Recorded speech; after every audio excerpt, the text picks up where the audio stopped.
So ಬನ್ನಿ, ಶುಂಠಿ ಮತ್ತೆ ಏಲಕ್ಕಿ ಹಾಕಿ ಟೀ ಯಾವ ರೀತಿ ಮಾಡ್ಬೇಕು ಅನ್ನೋದನ್ನ ನಾನ್ ನಿಮ್ಗೆ ಹೇಳ್ಕೊಡ್ತೀನಿ. ಶುಂಠಿ ಮತ್ತೆ ಏಲಕ್ಕಿನ ಈ ರೀತಿ ಡಬ್ಬದಲ್ಲಿ ಹಾಕೊಂಡು ಸರಿಯಾಗಿ ಕುಟ್ಟಬೇಕು. ಯಾವ ರೀತಿ ಗೊತ್ತಾ, ನಾವೇನಾದ್ರೂ ತಪ್ಪು ಮಾಡಿದಾಗ ನಮ್ಮ ತಂದೆ ತಾಯಿ ಯಾವ ರೀತಿ ಕುಟ್ತಾರೋ ಅದೇ ರೀತಿ ಕುಟ್ಟಬೇಕು. ಸೊ ಇಷ್ಟೇ ಮಾಡ್ಬೇಕಾಗಿರೋದು. ಏನಕ್ಕಪ್ಪ ಅಂತಂದ್ರೆ ನನಗ್ ಟೀ ಮಾಡಕ್ ಬರಲ್ಲ, ನನಗ್ ಗೊತ್ತಿರೋ ಅಷ್ಟು ನಾನು ನಿಮ್ಗೆ ತಿಳಿಸ್ಕೊಟ್ಟಿದ್ದೀನಿ.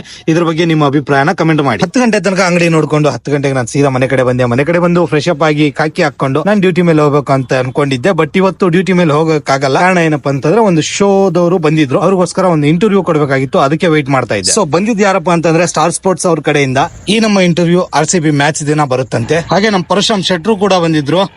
ಯಾಲಕ್ಕಿ ಟೀ ತುಂಬಾ ಚೆನ್ನಾಗಿದೆ, ಬಂದ್ಬಿಟ್ಟು ಕುಡೀರಪ್ಪ. ಎಲ್ಲಪ್ಪ ಅಡ್ರೆಸ್ ಅಂತಂದ್ರೆ ಜಕ್ಕೂರ್ ಸರ್ಕಲ್. ಆಹಾ, ಒಂದ್ ಟೀ ಕೊಡ್ಸ್ಬಿಟ್ಟು ಅಂಗಡಿ ಪ್ರಮೋಷನ್ ಮಾಡ್ಕೊತಾ ಇದ್ಯಾ? ಬಾ ರಂಜಾನ್ದೆ ಮಟನ್ ಬಿರಿಯಾನಿ ಒಂದ್ ಪೆಂಡಿಂಗ್ ಐತೆ.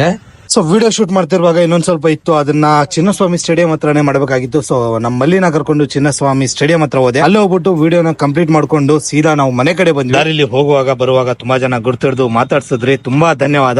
ಹಾಗೆ ಬರುವಾಗ ನಮ್ಮ ಮಲ್ಲಿ ಗಾಡಿ ಓಡಿಸ್ತೀನಿ ಅಂತಂದ, ಗಾಡಿ ಕೊಟ್ಟೆ.